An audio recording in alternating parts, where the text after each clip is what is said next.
Hello, hello, and welcome back to the Pure Nintendo Podcast. This is your weekly dose of all things Nintendo. My name is Jemma, and joining me this week, I once again have my two excellent friends. And I should say excellent friends, because Kirk made me clarify last week what it was. Both. I was thinking about it. They're both. First of all, we do have Kirk. Welcome back, Kirk. Hello. Hello. And welcome back, Trev. How are you? Hey, Gemma. Hey, Kirk. I'm not bad. How That's goes it good. with you guys? Yeah, good. You doing good? Yeah, Yep. doing pretty well. You're Yeah. always asking us how we're doing, Gemma. How are you doing?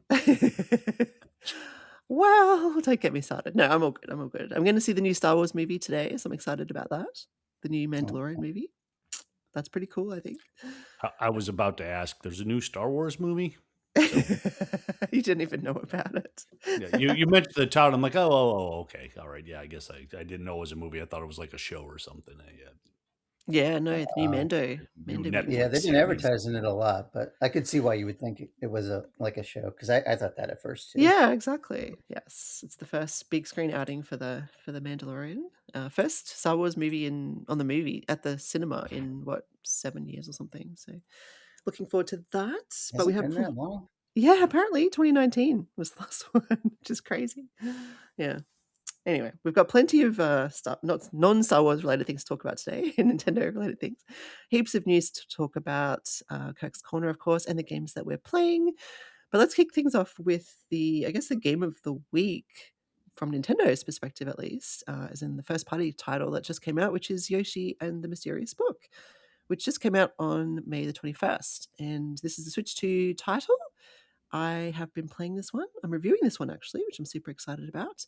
I don't know if Trev has had a chance to play it or if you're interested in getting it. If not, that's totally fine. But I wanted to make sure you had a chance to speak to it if you wanted to.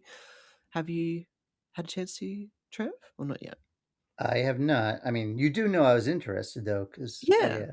I'd mentioned. I Yes. think this was my anticipated game of the year that we knew of that Yes, was coming. exactly. Hmm. I haven't grabbed it yet, and the main reason, well, I did have an unexpected bill, but the main reason I didn't, and this is something I didn't realize at the time, maybe I didn't pay close enough attention. I didn't know this one didn't have co-op, Ah. Hmm. which, Hmm. my wife and I, we really enjoyed playing Woolly World in co-op way back Hmm. on the Wii U. And, of course, Crafted World had co-op also. So that's the one thing that moved it from like a week one purchase to I'm still going to get it because I'm a Yoshi fan and I've been looking forward to this one, but I'm Hmm. probably going to hold off till a little bit later in the year. I will look at some reviews, like your review, just to build my anticipation even more. Hmm. Yeah, that makes sense. It is surprising there's no co-op, actually. That's a good point. And it's something I noticed, obviously, when I was playing it. It does, yeah, it would easily lend itself to co-op. That's I'm what I not was going sure. to ask. Like, does the gameplay? Could you picture having like two Yoshis, or does it just I not work that could. way? Yeah, I guess because the game is not super linear, it might be slightly difficult to keep you both on the screen at the same time. But I mean, they've done that before with any of these games, right? Mario or whatever, where you bubble if you go too far.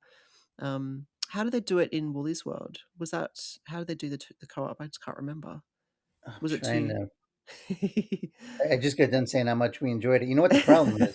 The last Yeah. time I played Woolly World was on the 3DS, where it only Mm. had solo. So, Ah, true, true. um, Yes. I'm yeah, I think sure. the screen, like the camera panned out a little bit, like we were Mhm. still on the same screen, but like the view Yeah. widened. But the thing Yeah. is, like with a lot of the Switch games, like you can play on Switch One, like through Game Share if you have that. Mhm, I mean, mhm. why not do something like that with Yoshi where, if one person wanders off, hey, I got my own screen, I can do whatever. That's true. Yeah, that is true. I don't know why. I don't know. Like, it's all about discovery. It's all about this book. We've seen the trailers. We kind of know the premise. It is super cute, I will say. It's as cute as you would expect. It's just adorable. I love the aesthetics of it. The storybook style it really lends itself to Yoshi's world. There are like 8 Yoshis to choose from as well, so you can choose your Yoshi color You can go the purple Yoshi, the light blue Yoshi, yellow, whatever you want.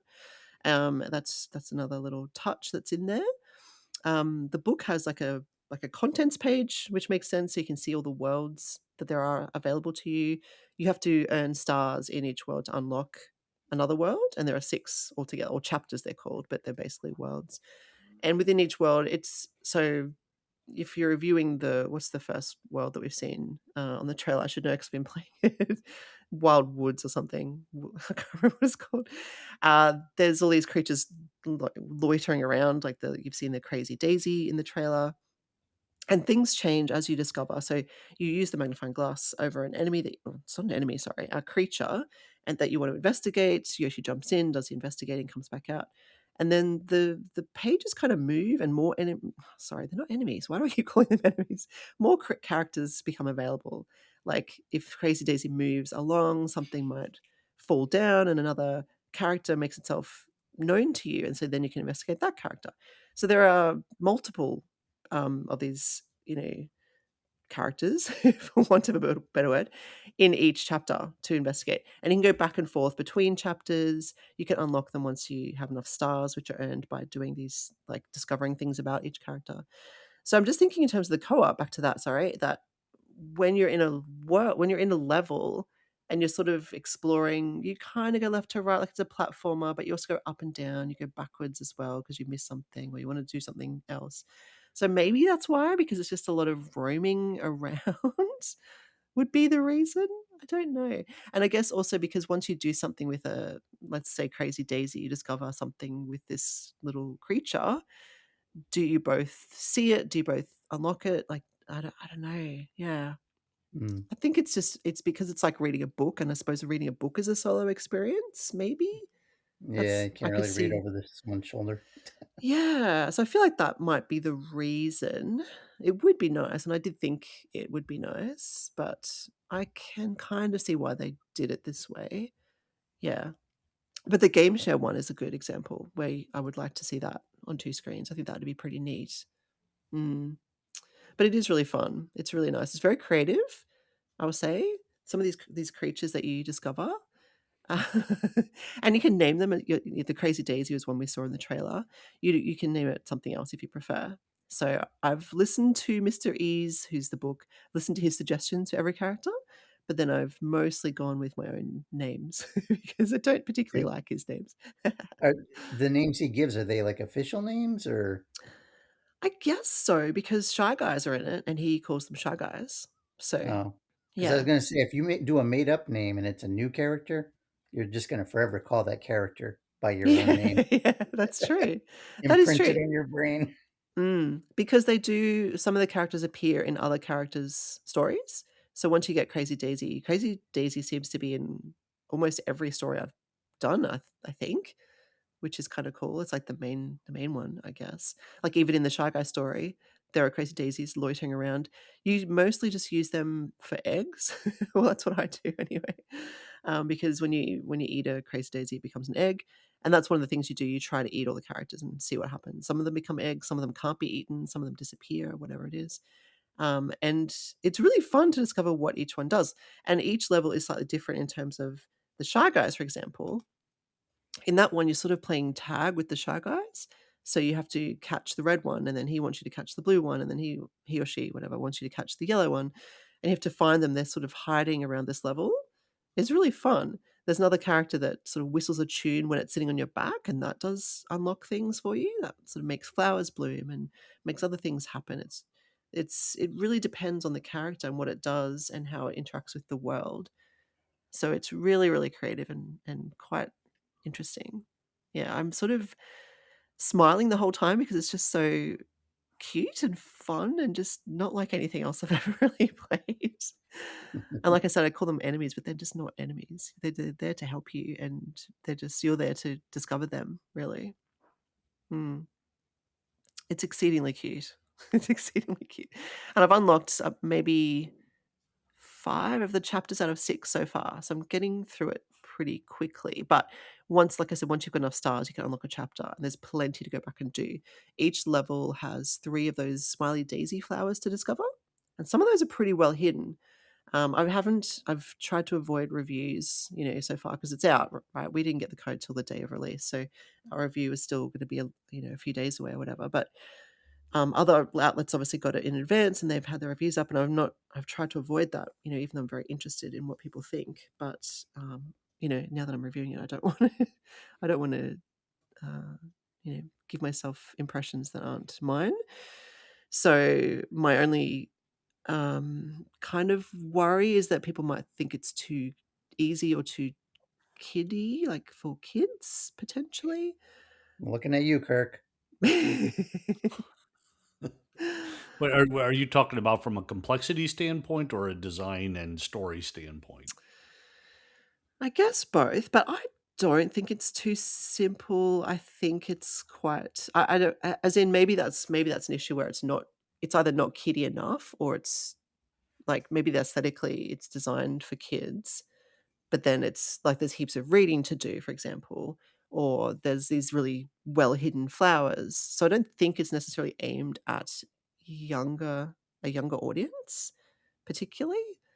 I think it's more for, well, I mean, I'm enjoying it, so I think it's for me, but I don't know. I don't know exactly. So yeah, I'll have to think more about that. But maybe not for Kirk. I don't know. I think it's really cool though. I think it's so different. You like reading, don't you, Kirk? You like reading Oh, books? sure. Yeah. Yeah. Yes. Yeah. Maybe you'll like it then.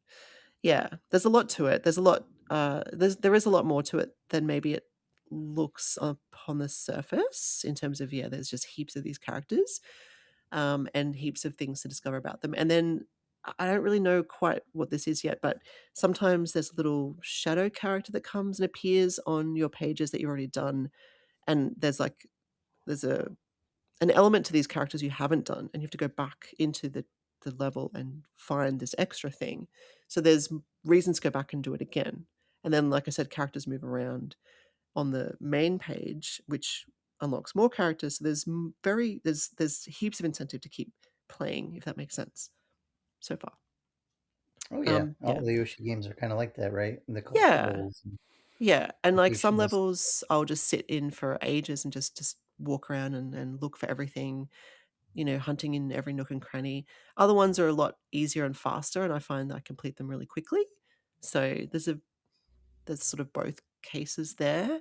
I don't think it's going to be a particularly long game in terms of you could complete it relatively quickly. It depends how much you rush through it and how much of those extra things you do. But like I said, I've already got 5 out of 6 chapters, so I'll be onto the 6th chapter soon.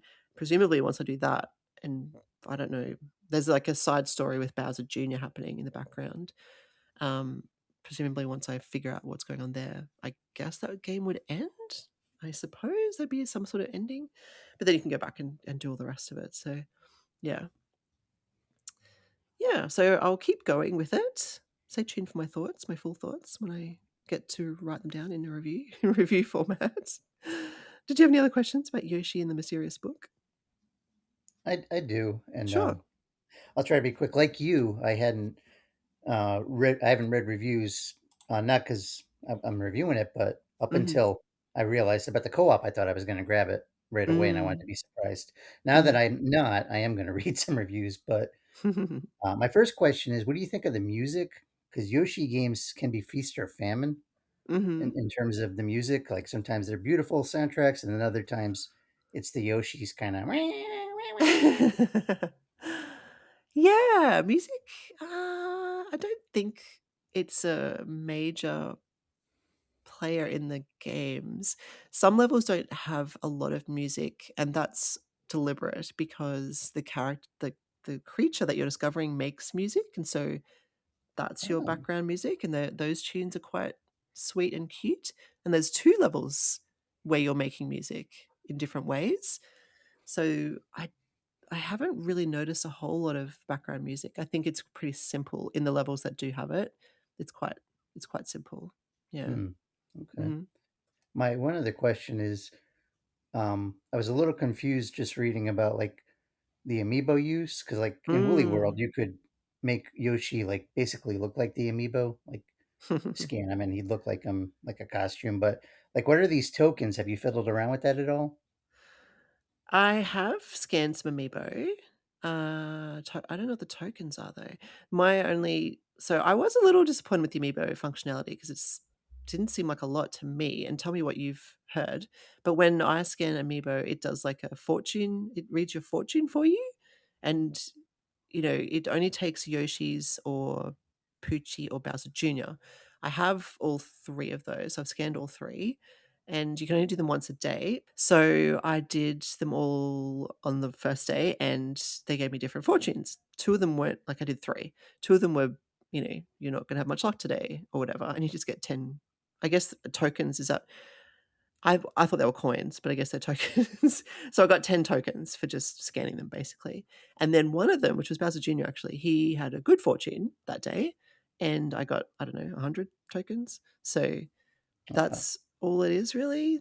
And then what do they do? Well, I Like you don't know. spend The them? tokens I think you can use to buy hints to discover. Okay. Yeah, I think that's the only thing I've spent tokens on so far. So that's all I've done with them. I have quite a few because they're in levels as well. I might need to look and see if I haven't seen a shop or a way to spend them, but maybe I just haven't looked hard enough, but I'll check that. Oh yeah, I've got to turn the flower off. Whoops. Yeah, so that's the amiibo functionality, which, yeah, like I said, I was a little disappointed. I tried scanning. I didn't realize it had to be a Yoshi or a Poochie or a Bowser Jr., so I scanned, I don't know, Koopa Trooper or something. And it said you can only scan these other types, but, here's 10 tokens for your trouble or something. So you still get tokens for any amiibo by the sounds of it, but you only get a fortune for those specific types. But the fortune is pretty generic and it just gives you more tokens anyway. So yeah, it does feel a little tacked on, I think, and not super immersive in terms of it doesn't affect the way you look or what you can do or anything like that, which is a shame. And I haven't seen Poochie. I don't know if Poochie's in this game or not. I haven't seen him in the first 5 chapters. So, but I haven't done all of every chapter. I've done a lot in chapter 1 and I jumped to 3 for some reason. Did a lot in those 2. I've done some of 2 and 4. I haven't actually touched 5 yet. But haven't seen Poochie around, so I don't know if he's in this one. I hope he is. But yeah. Any more questions from Trev? Nope, I'm good. Thank you. Okay, no worries. Yeah. It reminds me a little bit of Princess Peach Showtime in that you're jumping into things, as in, like, she was in this foyer. She jumped into the plays and they were quite different. Each play, she had a special suit. In this one, each story of Yoshi's or each level is a different character. They are really creative. There is something different to do in each one, but it feels a little like that sort of style of gameplay, if that makes sense. I don't know if that makes sense to you, but that's it felt a little like that to me, which isn't bad. I liked Princess Peach Showtime, but yeah, just to give you an analogy there. Anyway, let's move on. We've got plenty of other news to cover. Nintendo surprised us last week with an announcement of a new mobile game, which I cannot get my head around the name of this. Pictonico? I swear I keep forgetting the name of it. Pictonico. So it's coming out, I believe, at the end of May 28th, I think it was. And it allows you to use your photos of friends and family or whatever. I want to know if you can use your pets, because it didn't mention pets, but I would love to get my dog in this game. And it does mini games. Looks a little bit like a WarioWare type of thing. Crazy little mini games using your family and friends, little picture, face, I guess, on little characters. What did you guys think of this? Were you surprised? Are you going to download it? It's free to play, free to start, I suppose. And then I think there's a certain number of mini games you can play for free, and then you can buy more, is what I'm led to believe. So I would definitely try it, because it's free and I want to talk about it. I want to try it, see what it's like. Whether I buy it or not, I'm not sure. It depends how much it is, depends how fun it is. It's a very random idea. It's very Nintendo. What do you guys think of this? Kirk, are you going to download this one? I don't know if I have ever been less interested in a Nintendo game. Mm-hmm. Okay. Care to explain? I don't know. Well, first of all, I don't have any pictures of anybody on my phone. That's not why I use my phone. I think I have like a picture of fruits and which ones are in season at certain times. So when I go to the grocery store, I can pull that up. That's how I use photos on my phone. Okay, yep. The others I just get off right away and I store them on my computer, and then I'm not wasting my phone space, which is reserved entirely for Fire Emblem Heroes and music. Fair enough. And I'm not into mobile gaming to begin with, but I'm watching the video for this, and you're like moving someone's jaw up and down to make them eat, and then moving their face and stuff. Trev, on to you. Well, I'm not that far removed from Kirk's take, to be honest. I have not been super interested in Nintendo's mobile offerings. But I don't play games on my phone. Like my wife, she'll play games on her phone all the time. She may like this, but I never game on my phone. And the thing with this is it's free to start, and then I'm reading the fine print, and it's like purchase of the game volume is required for gameplay, but you can play a demo of some mini games for free. Doesn't sound like it's very substantial, and I wonder how people are going to do with this. It's sort of like that Mario Runner game they had, like where they give you like that first level. Yeah. And I feel like people didn't like that approach where then you have to buy the whole game outright. So I don't know. I do have pictures on my phone, but they're mostly my cats. Yeah, I don't even mind the idea of like these little WarioWare-esque games, but I would just play WarioWare. Yeah. Maybe they should have made a WarioWare mobile game. Well, no, then I'd be mad that it was on the phone. True. Like, why is this not on the Switch? That's true. Yes. Yeah, well, maybe we're not the target audience. I don't know. Yeah, I mean, I think yeah. Sorry, you'd have to be like, I mean, I don't want to say a pretty social person, but like someone who's really into just seeing photos of their friends and maybe sharing them on Instagram and constantly communicating that way through photos, then the appeal of it. I mean, like, because when I first saw it, I was thinking of like when the 3DS came out and you could take pictures of people and then they would get those like little propeller heads floating around and you had to shoot the balls at them. Yeah, that's right. But to me, like the appeal of that was made to show off the 3D. I mean, it was a fun way. You're getting pictures. It allows you to use the camera for the 3DS. It used the 3D. It used the augmented reality. So it was kind of showing off the hardware more than anything else. This kind of takes that approach, but what is it showing off? Things we've been doing on our phone for 10 years now. Yeah, that's true. So it's just weird that now's the time it comes out, and I don't understand. Like I said, the appeal of playing games with your friends' faces in it. I honestly, I would rather have like a mobile WarioWare game. Like 9 a.m., 10 a.m., whenever they want to release it, I'll be good with that. Well, Kirk, you know what you could do? You just put your family's face on that fruit, and then be like, "Is Sam ripe? Is Max ripe? Is looking ripe?" You know, That's true. You make it work with what you have. Yeah. That's funny. I mean, I do have lots of photos on my phone. I do use my phone camera a lot, but it's mostly my dog. So like Trev, it's mostly my pet. My kids as well, but not so much now that they're a bit older. When they were little, sure, I took lots of photos of my kids. Now it's mostly my dog. So I think I can see maybe my kids would be into it because they've just got phones, sort of thing. But they don't really use their phones a lot either, because I don't mobile game much. You know, they're laptop kids and Nintendo kids, right? Like they use Steam and the Switch. So I don't know. I was a Flintstones kid when I was a kid. You were a Flintstones kid? Oh, I'm sorry. You're in Australia. You probably don't even know what that is. I know what the Flintstones are, but what's a Flintstones kid? Oh, they were the little vitamins. They were like multivitamins for kids. And these commercials ran all the time. Like, Flintstones kids. I'm dating myself. You really are. But I knew it. I knew what you were talking about. Yeah, the commercial, the different colors, and they tasted good. Those Flintstone chewables were very tasty as Yeah, they Just- really were. You'll be getting a comment in YouTube for sure. Someone will remember that. Okay, so don't worry. Come on, middle-aged listeners, help me out here.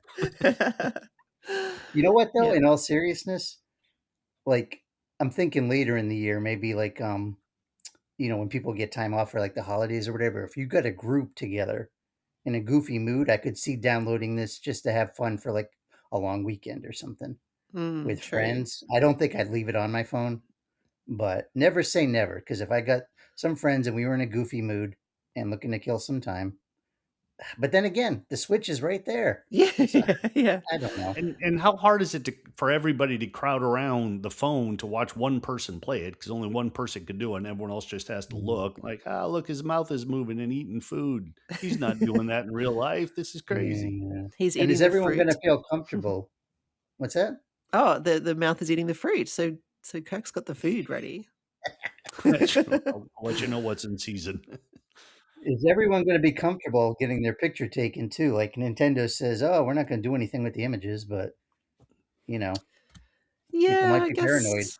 I mean, you've seen the people on Instagram, right? So I have my account locked. I'm never on Instagram much, but yeah. Well, the types of people that Kirk is thinking who do place their pictures on Instagram probably are okay with it, I Yeah, guess. I'm sure they've signed their souls away many times.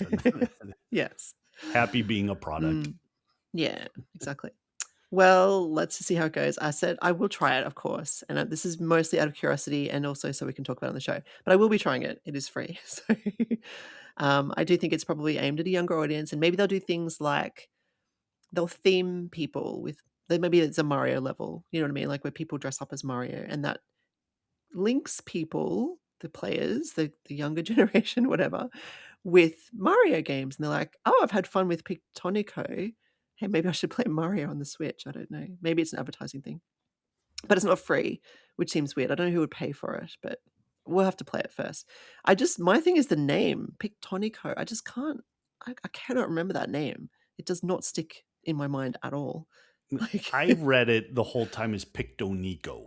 And I don't Pictonico? know if that's right either, but that's how I've been pronouncing it as Okay, I've seen it. you're probably right. I mean, I've got my Aussie accent. Oh yeah, no, happening, so- I think yours sounds better. Pictonico sounds much better than Pictonico. Well, yours sounds more Japanese though, which it probably is. I guess maybe that's why I read it that way. man, I like Yes. both of yours. Like Pictonico kind of rhymes, but Pictonico makes me think of like a tonic. So I don't know. Yeah, true. Maybe that's you have to have a tonic with you, a gin and Yeah. tonic, in order to really have a good time with Yeah, that's your long weekend right there. As long as it's in season. Very good. All right, we should move on to some more news. God, we're eating away the time already. New Adventures of Elliot. Sorry, Adventures of Elliot is a game that's coming out next month? June, I think, late June.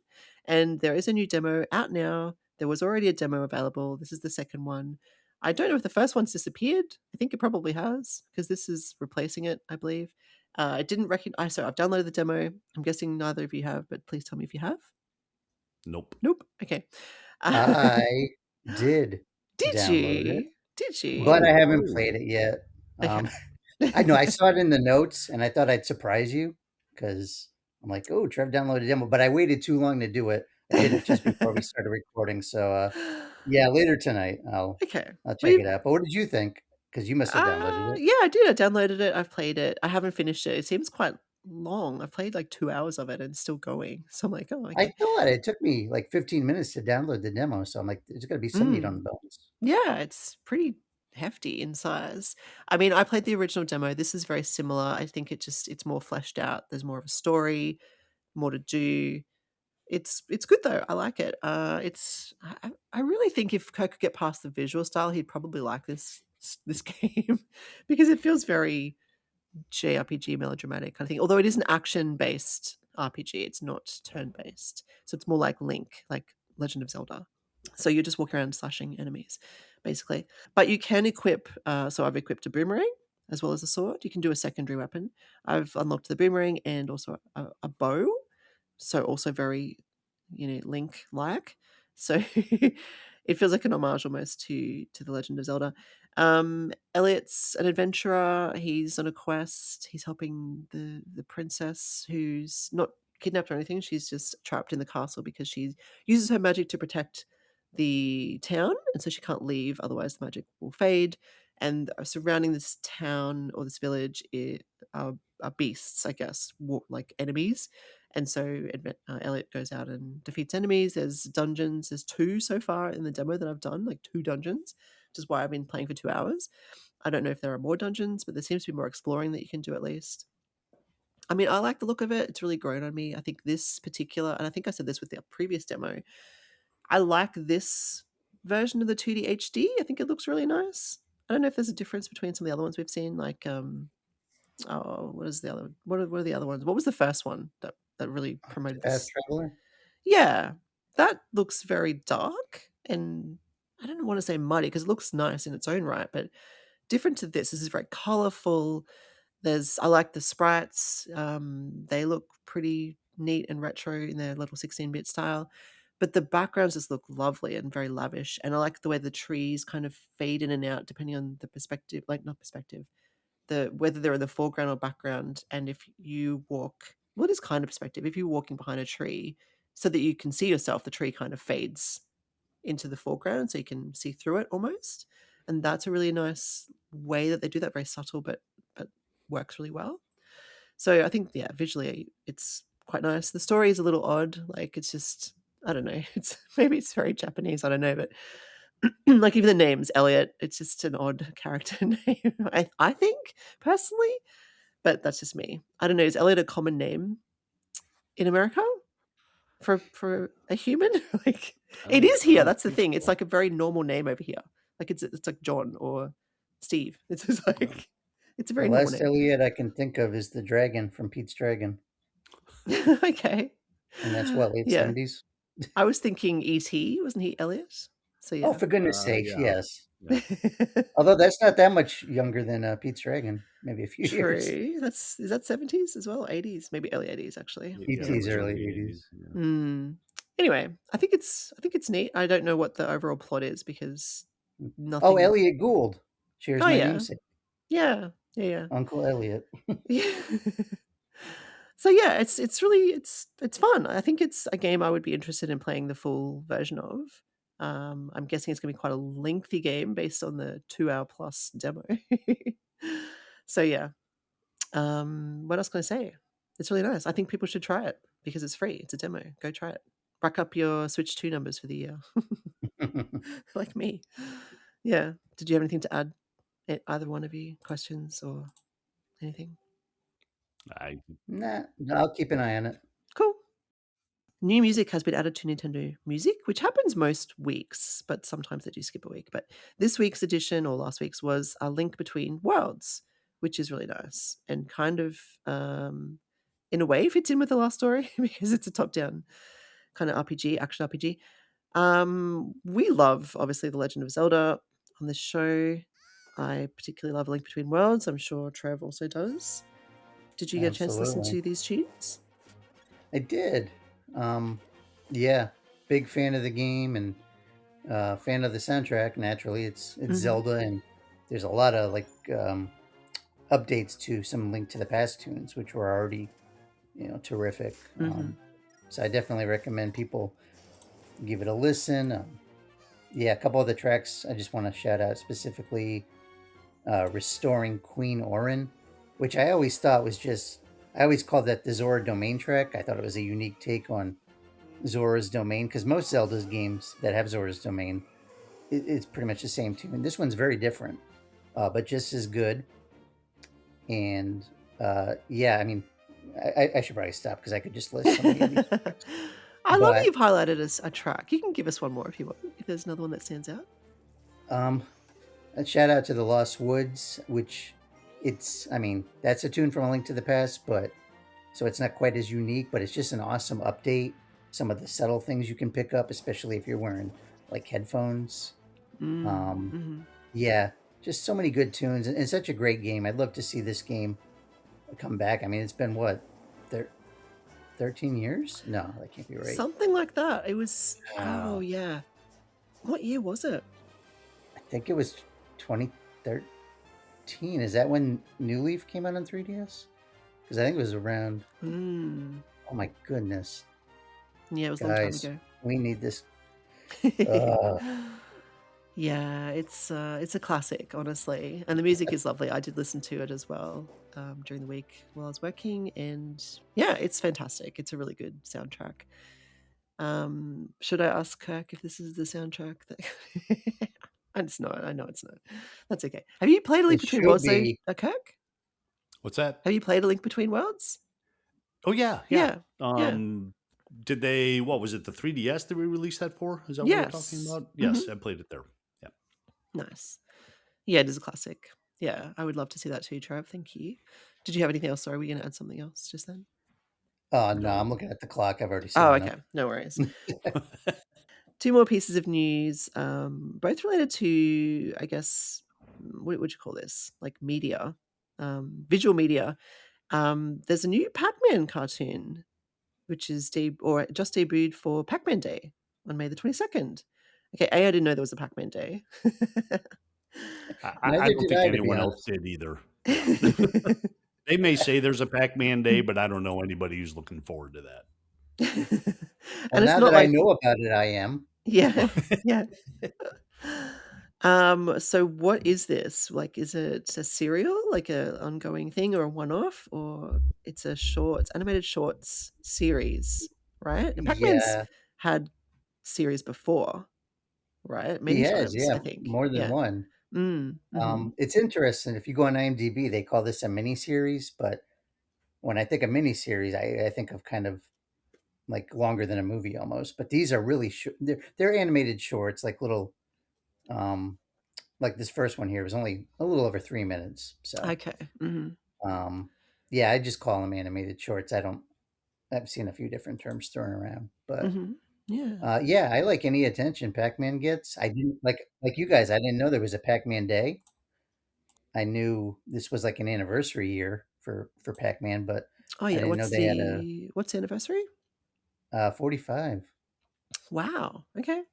Mm-hmm. Yeah, That's cool. Pac-Man is middle aged like us. Um, yeah, I mean, he was one of the original giants in the industry, so I'm Yeah. happy for all the attention he gets. Honestly, I hope when this little cartoon run is done that they end it by teasing a new game because I'm Hmm. trying to think the last time I played Pac-Man. Shout out to the Namco Legendary DLC pack that was on the Atari 50 collection. I think I talked about that way back when. Mm-hmm. Check that out if you have that. But that was like 6 months ago, so I'm ready for a new game. Mm. Yeah, absolutely. What was the one? Shadow Labyrinth, was it? I think Kirk Yes. played? Oh, Yeah. Was that yeah, last forget year? about that. I mean, that was a sort of Pac-Man related game. Wasn't it? Langoliers Pac-Man game. Yeah. I don't know if you can count that, but something new in the Pac-Man. Non-canonical. Yeah, definitely. Multiverse. I did want to just quickly tease though, because a couple episodes back I mentioned, maybe it was last week even, I kind of teased something for the magazine, Mm-hmm. Mm-hmm. and this is probably as good a time as any to say that I'm working on bringing a cartoon corner spread back to PNM. If you're a Nice. longtime subscriber to the mag, you might remember that was a semi-recurring spread for a while, where we would look at video games that inspired shows or films. But it's Mm. been a while. I was looking. I think the last time I did one was in 2019, so it's Wow. over 6 years ago. So Yep. it's time to bring it back. And Pac-Man is going to be the star. Obviously, not this new show because there's only one episode out and it's only 3 minutes long. But Mm-hmm. I'm looking at the original Pac-Man cartoon from the early '80s, That's a which great idea. Mm. maybe Kirk might have watched that. I don't know. Um, Early '80s cartoons. I feel like I'm sounding very negative on this episode.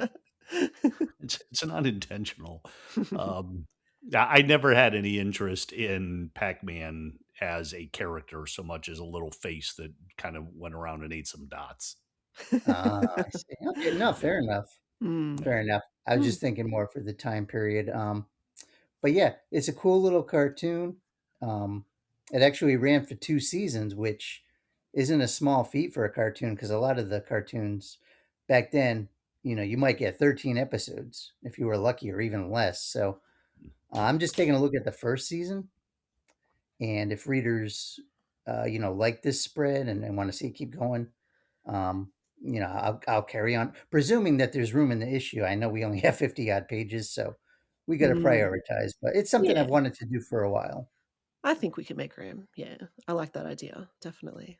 And it seems timely because everything is like, the Mario movie obviously is doing really well. That's a cartoon version of a computer game, albeit it's a movie, not a series, but still, it seems like we've been talking a lot about this lately. What's going to be next? That's something else we're going to discuss in the magazine. So, yeah, makes sense. Let's see how it goes. I'm looking forward to reading what you write. So, Thank you. thank you, Trev. But we have another visual media news piece, which could potentially be exciting, particularly for Trev. And that is Broken Sword, which I know is a game series that you are quite fond of. Apparently, there is a movie in the works for this franchise. It's Mm. in it's. I don't think we know a whole lot about it, but as a fan, are you looking forward to this, or are you concerned? How do you feel? Well, I'm not going to allow myself to get overly excited just because we've heard this talk before and it Mhm. never panned out.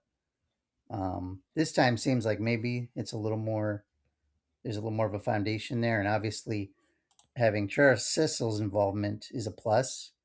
I would say it's an essential because, he's the creator of Broken Sword. But Mm. my own, and I'm going to take a page from Kirk here and sound like I'm being negative, but not every cinematic game translates well to the cinema. And I just give a quick example. One of my favorite games from when I was a teenager was Wing Commander 3.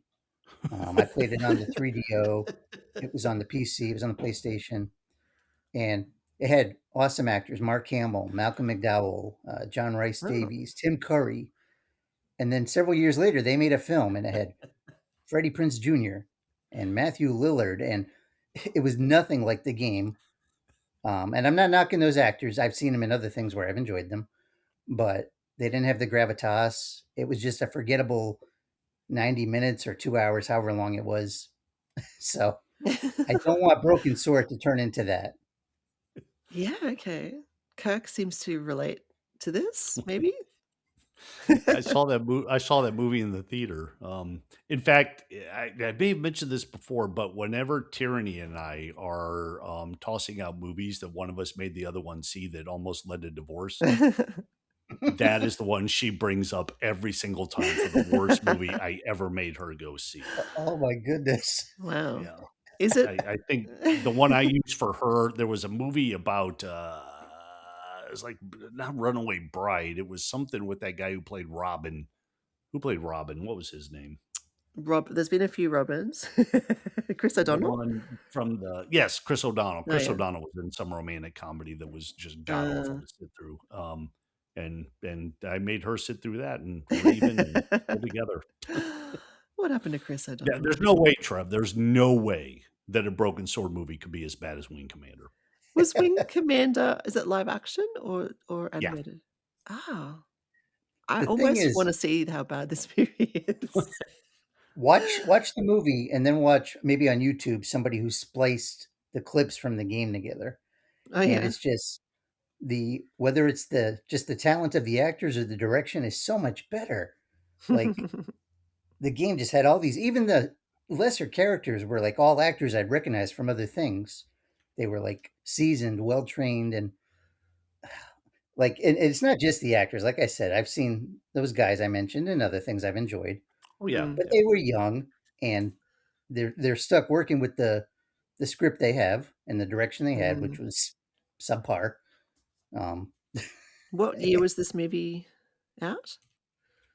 late 90s. 1999. I just pulled it up. Ah, okay. Yeah, which was probably a good 4 or 5, 6 years after the game. Mm. Um, anyway, not to get on a rant, but Interesting, I, interesting. I, I did look up the script writer for this Broken Sword game, and I'm not really familiar with his work. I just say I hope it doesn't because it is on, the theater. I hope it doesn't delve too much into like the supernatural MacGuffins. I want it to be focused on the characters. Broken Swords about Nico and George, and the supporting characters, the locations, the mystery. That's what I want. I want to Yeah. not really quite understand. And I'm Mm. hoping they don't feel like, oh, we have to wrap this up and have a satisfying ending, because Broken Sword, a lot of it is the things unsaid, the things not explained in detail. You're kind of left to your own like interpretation. Like, what is this? It's like part of something bigger, if that makes sense. Mm. Yeah. Well, I hope they do it justice. Do a good job with it. Yeah. We'll wait and see. Does it give a time frame or not really? Just that it's No, happening. I think it's pretty preliminary. Yeah. Okay. All right. Well, probably a couple of years out then, but we'll see. We'll see if there's more news on that one in the future. Hey, Kirk, for your wedding anniversary, you and Tyranny got to watch Wing Commander again. Do like a riff tracks. Oh boy, I don't know if even I could sit through it again. I mean, so was Mark Hamill the star? Was he the main person? Of the game. Yes. Not in the movie. No, not in the movie. Oh, okay.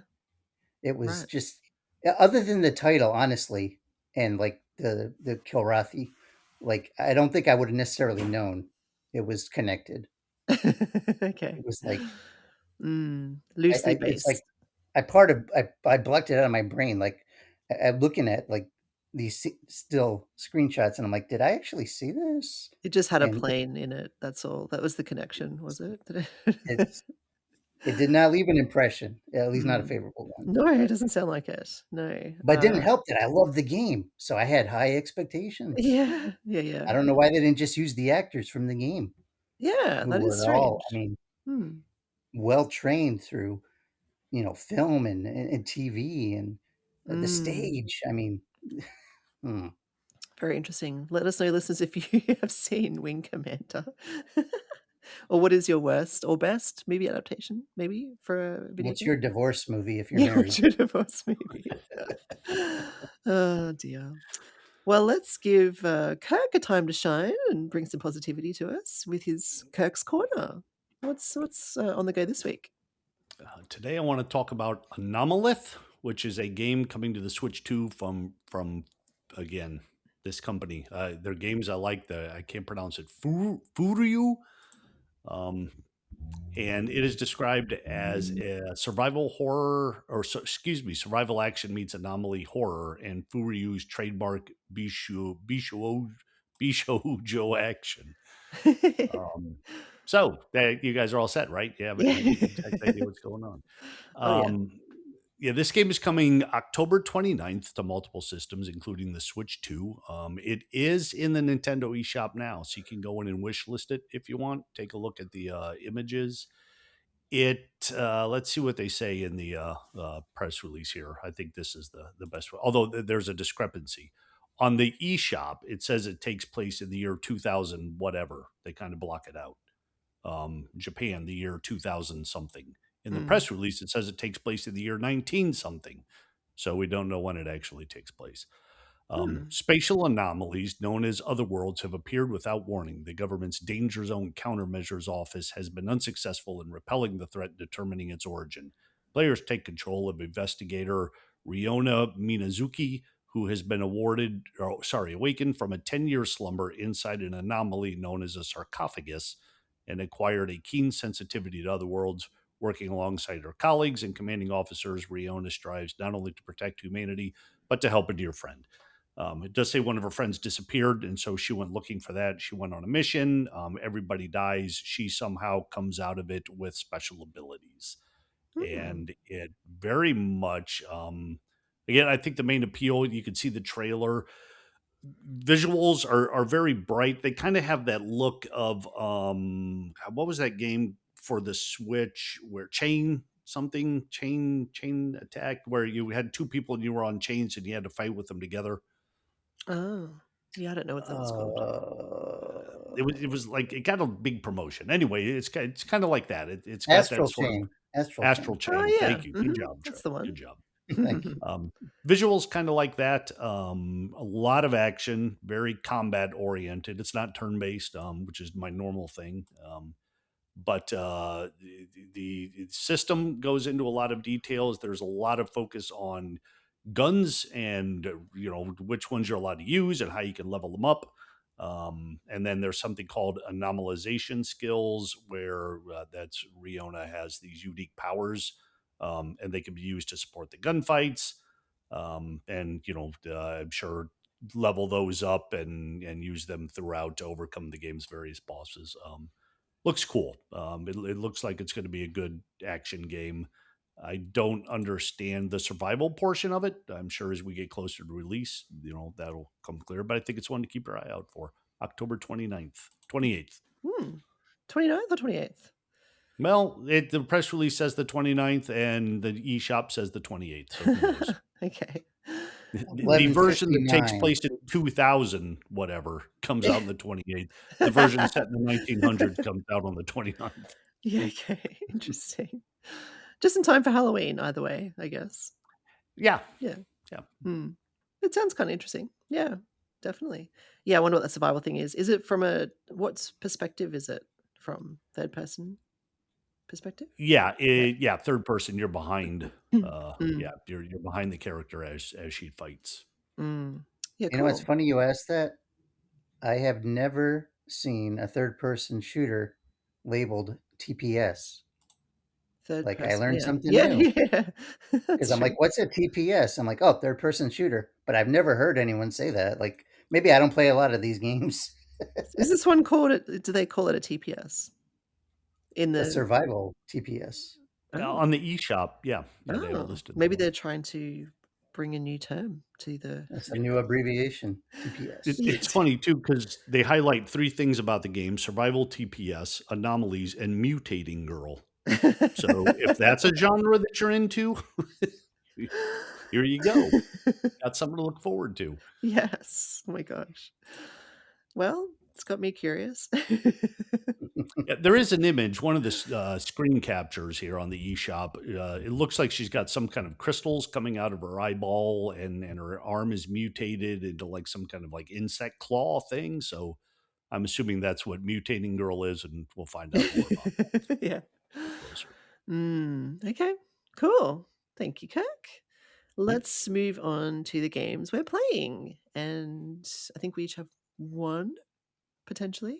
Unless Kirk wanted to also give us an update on another one. But we'll let you decide. We'll each do one. Okay. All right. I will kick things off. Just concerned that my internet seems to not be working very well. So I hope I'm not. Let me know if there's any issues with the sound, but it seems to be okay at the moment. But I can't seem to load other web Did you pages. say? What? No, I'm just playing. As long I'm as it's, teasing. but I'm playing a game called Dungeon Clawler as opposed to Okay. Crawler. It's So Clawler. that wasn't a typo here on our No, list. no, because it uses it's a claw machine based game. Yeah.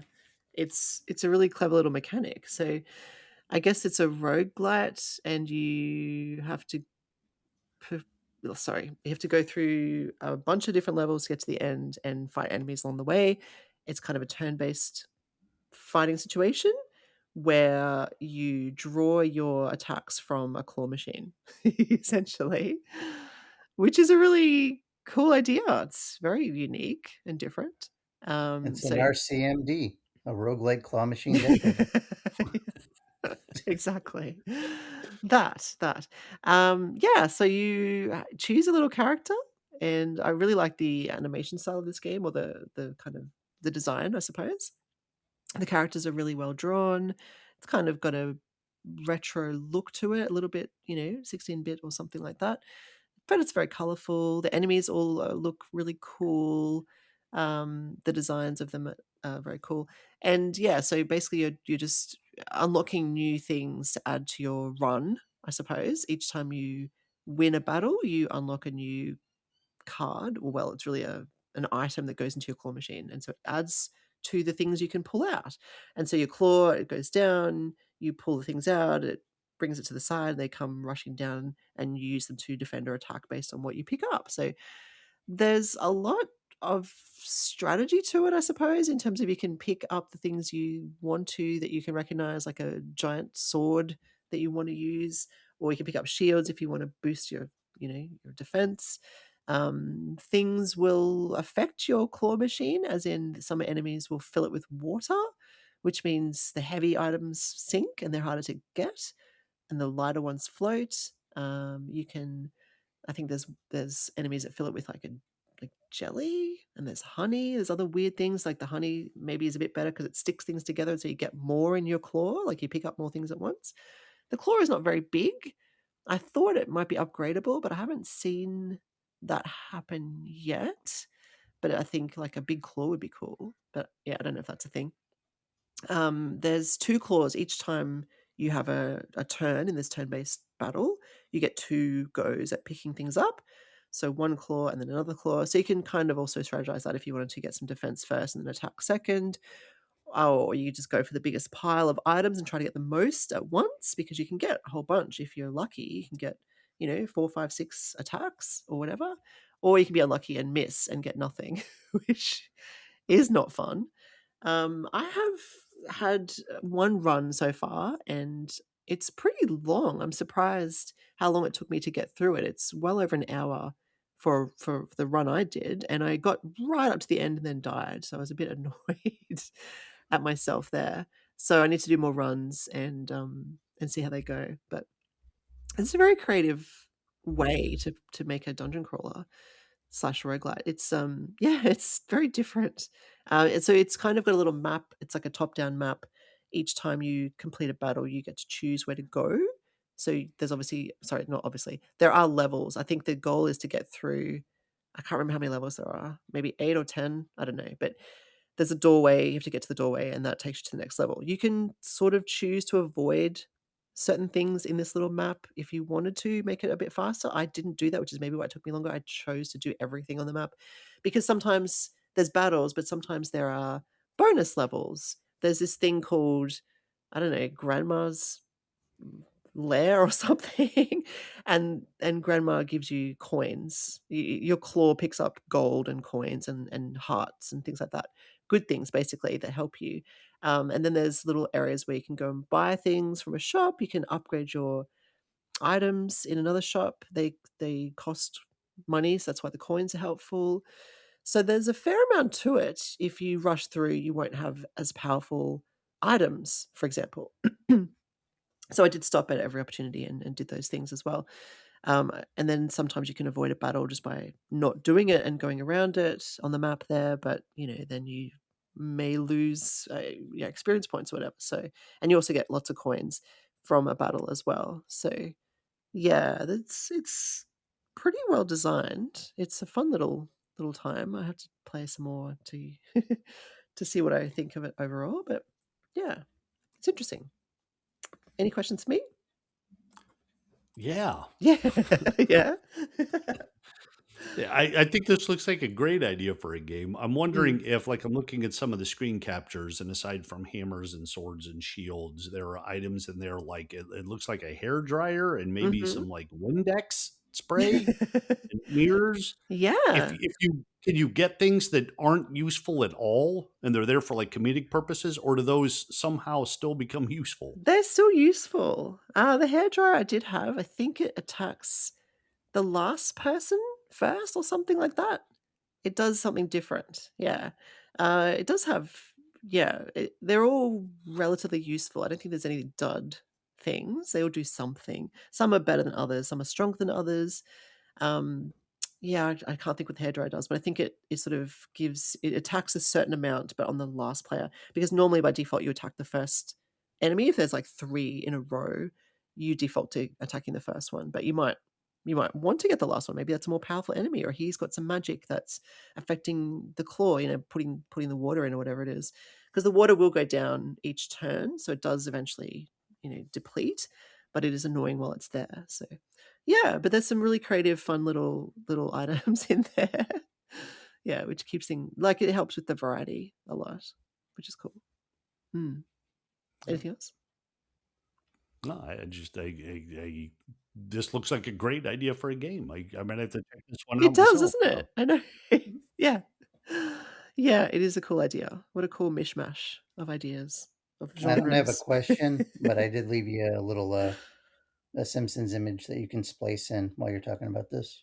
So Ooh, okay. Cool. Thank you. I look forward to that one. All right. Well, that's me, my game. Let's move on to who's next. Kirk, you were going to talk about Zen Pinball. Yes, we have another pinball collection that is it's out. It's been out for a bit. I will have my review up this week. This is Williams Pinball Volume 10 for, I should say, Pinball FX, which we've talked about numerous times here on the show. And this collection includes, I believe, all three of them were arcade. I'm pretty sure all three of them were, well, arcade games were actual physical machines that were out there. Well, they have to be. It's a Williams collection, sure. All right. Comet, Fire, and Diner. The only one of these I remember playing quite a bit at arcades, truck stops, wherever I happened to be, was Diner. I know that was a pretty big one. Fire, I've seen. I remember the artwork for the back glass. And Comet, I may have seen. There were like, Trev, you may know, 3 or 4 different pinball machines that had roller coaster themes. I have no idea why roller coasters were so popular. But Comet was one of them. The thing with Pinball FX at this point is, we've already discussed when they went from Pinball FX3 back to Pinball FX, and they kind of changed the engine. And I'm still waiting for a Switch 2 version to see if that helps certain things. It could be that I've just gotten used to it, so I'm fine with it now. The main thing that comes into play is just whether the tables themselves are good. I do like this collection. Diner, well, I want to say Diner is my favorite, but playing all three of them, I did the worst on that one. So it could be that the others will move up. The funny thing about Diner that struck me is you're basically serving characters. There are maybe five or six people who will order certain types of food, and that food becomes your targets. Someone may order a root beer and a chili, and so you have to find, they'll be flashing so you can see them easily. But with the ball, you need to hit the drop targets that are the chili and the root beer. It's kind of weird to play now because all of the characters are broad stereotypes. So we've got someone with a really thick Texas accent. There's like this posh British woman. There's a Mexican who sounds like Speedy Gonzalez. There's an Indian character. So, if accent comedy is not your thing anymore, understandable. Don't play the game because they really lean into that pretty heavily.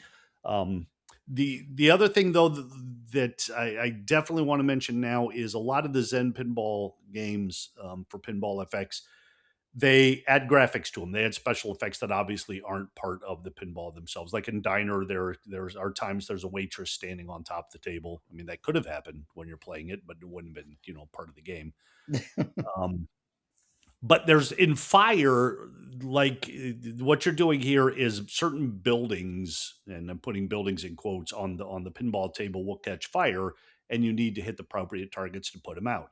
Now there are actual flames that shoot up above it, and when you do put them out, there's like water shooting across the table to hit the fire, which is a really, really cool effect. The fire helps you find the what you need to hit better, and the water putting it out is just a nice touch. So whereas normally I could do without all of the extra graphics that Zen adds to the Pinball FX tables, in this case, I thought it was a really, really nice touch. Cool. I think you might have mentioned this before, but when you play in handheld mode, can you rotate it vertically? You can, but it's really awkward. Like it's not just you could tap a button and everything switches and it works well. You kind of like have to do the setting, but a lot of the controls don't flip. So or like the user interface items don't flip. So it's out of whack on when you need to go back or pick another game or something.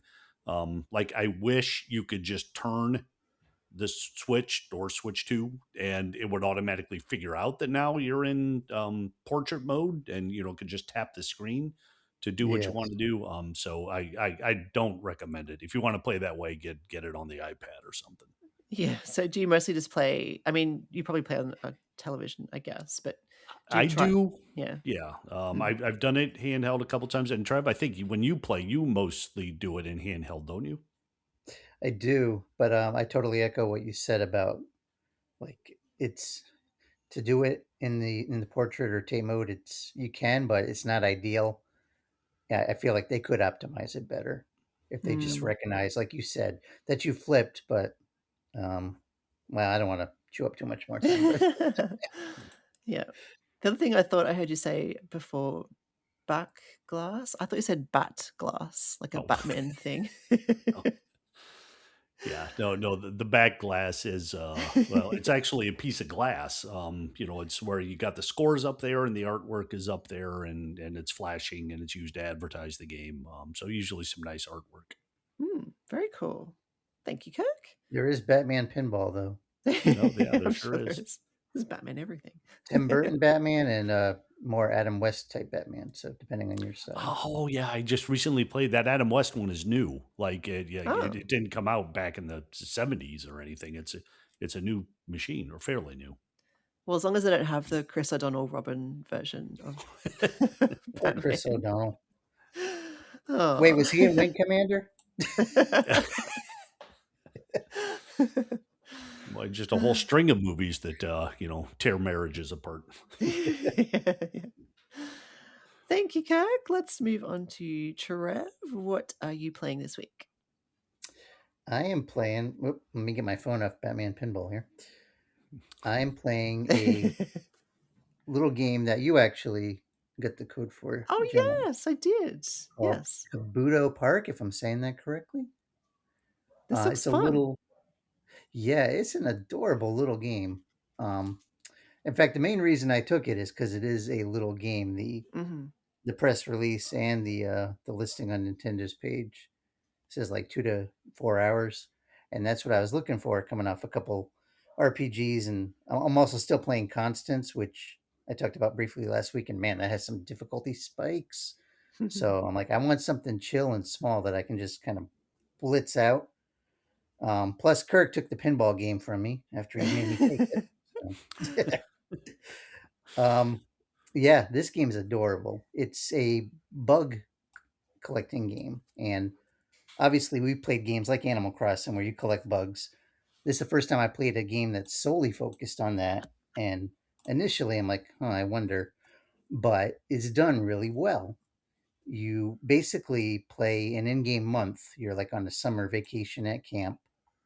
It's like a bug collecting camp, all for bug enthusiasts. Which, to be fair, little kids a lot of times are fascinated with bugs.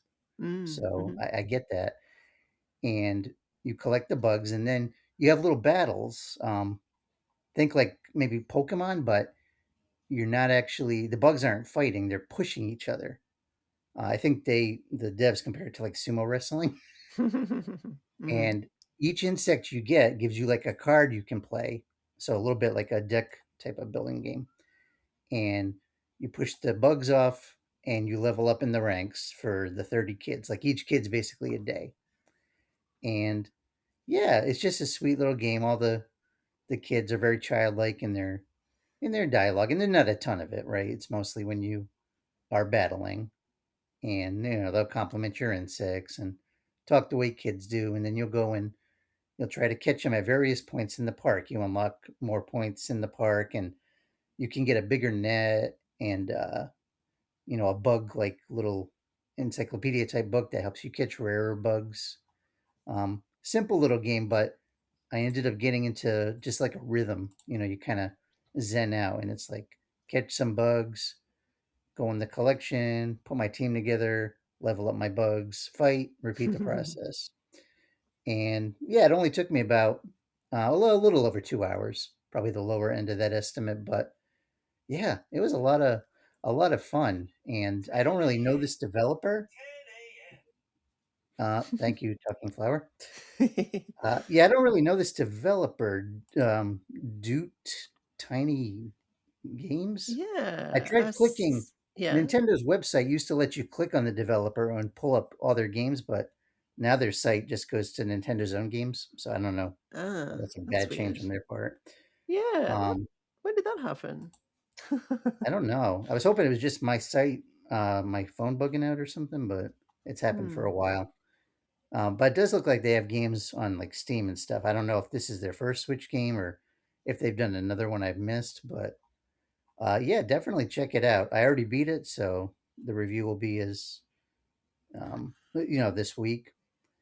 And yeah, I hope it succeeds because I already have some ideas. Like if they wanted to expand upon this into a, because this is only $5.99. If they wanted to do like say a $14.99 game or a $19.99 game, I got some ideas on how they could do it. I think the formula is there. It's got Mm. the foundation, the guts, and yeah, a little pleasant surprise. That is nice. I'm glad you liked it because, yeah, they reached out to me independently with the code. And I'm like, yeah, cool. And it's not even out yet. It's out this week on the 28th, I believe, that one. Oh, So, that's right. Yeah. yeah. So One of their other games is Minami Lane, which does not have a release date yet. Is that not out yet? No. is I that a don't know. Switch game? Yeah. I know, maybe it is out, sorry. Oh, yeah, it came out in 2024, that one. Wait, what's it called? Minami. Minami. Minami Lane. And it has a similar sort of cute aesthetic.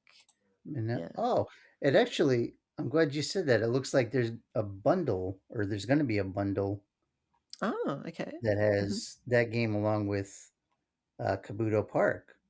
Oh, that's So, cool. Yeah, because they're and relatively cheap. Yeah. looks like it's coming out the same day actually. So, Oh, nice. well, Yeah, I might because check out their other game because I really like this yeah, one. yeah, and there Um, might be another one. Looks like they've also done, where is it? Froggy's Battle, but I just don't know if that's on the Switch or not. But that's another game they've done. Froggy's so you Battle. devs got to get on Nintendo because their website's selling you short. I shouldn't have to Yeah. click on your name and get a listing for Pokemon Wave. That's just not fair. Oh, is this Froggy? Yeah, okay. Um, yeah, no, I feel like that's an error because when you hover over the link, it does look like it's meant to go to do tiny games, but I think it's broken for some reason. Yeah. Or at least on mobile it is. Maybe it's better on laptop. Mm. Yeah. When I I click should on it goes to the dev thing, but it only pulls up one game. It doesn't show that they have more than one. It pulled up the exact same Oh, game I was wow. just looking at. So Oh, okay. So we're all Nintendo's getting got some work to slightly do. Yeah, yeah, yeah. just yeah. Definitely. I should clarify Kabuto Park, it's not particularly challenging. Like Mhm. I failed a couple times once I got into like the top 5 fights, but it was really just leveling up your bug or um yeah, there's a little bit of strategy because you get different cards and you try to time which time you want to use them. So if there are bugs close to the edge, hopefully you have a card that's going to give them a strong push, or it alternates. If they're pushing you, you hopefully get a card that'll give you stronger defense. But it's a game, for kids. But Mm. again, I enjoyed it as a middle aged guy. It brought me back to childhood, Yeah, that's and nice. That's thinking of important. Yeah. kids in general. Like I said, a lot of kids, not necessarily me, but a lot of kids are just fascinated by bugs and insects, and I'm like, I can totally imagine there being a camp where kids would go and maybe not fight the bugs this way, but enjoy catching them. So Yeah, exactly. Can you name the bugs in that little collection? Looks like there's a little aquarium type of thing with a rock and a log. yeah, you can put in your favorites, and you can like poke them, and little hearts come up. I don't think it actually levels them up any, but it's a good way to keep track of your favorites. And because late in the game, once I finally did get a loss, once I was like in the top 5, I sold off a couple of my low level bugs so I could buy. They have like these candies that level up the bugs. And so I sold off some low level ones, but obviously I wasn't going to sell off the bugs that were leveled up higher, my favorite bugs, or there's shiny bugs too that are rare. So I just sold off the common bugs. They kind of list them common, uncommon, rare, and you can Mm. actually sort them by rarity. So, Yeah. um, I will tell you, Hayden, my son, he knew about this game, like he'd heard of it on Steam. and he thought it looked pretty good. He hasn't tried it, so Oh, it's known to kids, so that's good, nice. right? Yeah, Yeah. it's a Mm. cute looking game. I like the artwork. I mean, it's simplistic, but it kind of reminds you of like reading a storybook Yeah, about yeah. bugs. Nice. That's And awesome. That's really yeah, cool. Thanks, check Trev. it out. Don't let the premise fool you or even the low price, because I think it's well worth it. I think, frankly, it would have been worth $9.99. Because Mm. even after you beat it, I'm not going to spoil nothing, but you can. There's more after you beat it. I'll Yeah, just say that. cool. That's good. That's good to know. Yeah, maybe I'll download it as well because Hayden was interested in playing it with me. So, like, as in, he's going to play it on Steam. I'll play it on the Switch. Yeah, Yeah, I'd be could be good. curious what your bug team is, Yeah, because yeah. Who's your favorite bug? well, initially, right, I was just because I didn't know the rhythm of the game, so I was just focusing on a few bugs I leveled up, and then you get to a certain point where you're like, okay, I need a bug that's stronger, or I need a bug that's better on defense, or I can't be using these common bugs. I need to use some of the rare bugs. So um, Mm, there is some strategy to it, and some of it is just recognizing who your opponent has, as his own bugs. So I like that. I feel like it does give the game some replay value, even if it's not in the traditional sense, because I am curious. Okay, if I did this again, which combination of insects would I use? How would it differ? And the fact that I can beat it in 2.5 hours doesn't make replaying it that daunting, because I'm like, mm. oh, I could just, occasionally pop this on and just chill out one evening and maybe have the TV on in the background, whatever. Yeah, yeah. That's great. Thanks, Trev. Love that. Did anyone have anything else they wanted to add before we do close things off for the week? I really quickly want to say, Trev, if you like the artwork on this and you enjoy the process of collecting bugs, you need to go back and try a game called Natsumon 20th Century Summer Kid from Yes. 2024. I Oh, that remember you sounds talking about that one. familiar. Yeah. Yeah, yeah. Well, Kirk reviewed it, I think, and there was a And demo yeah, that I played as well. Yeah. yes. Mm. Wow. Yeah. Yeah. Yeah, I'm that was a gonna great one. Yeah. bookmark it. Get the demo.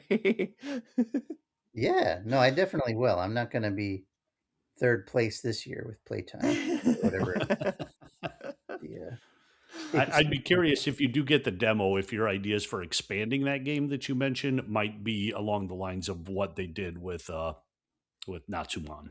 Mm. Ooh, I like that. Yeah, I'm bookmarking it right now. Actually, it's cool. You can do it from the site right on your phone, and then it will be bookmarked on your Switch when you go in the eShop. I like that. Yeah. Yeah, I like that connectivity as well. Very cool. Excellent. Thank you, Trev. Thank you, Kirk. And thank you, listeners. That sort of brings us to the end of the show.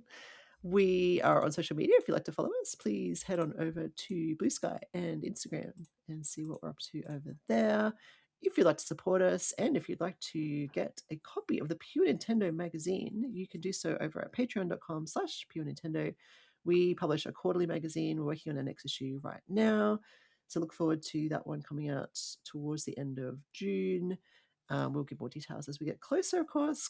Trev did allude to a few articles, so thank you for sneak peeks in that vein.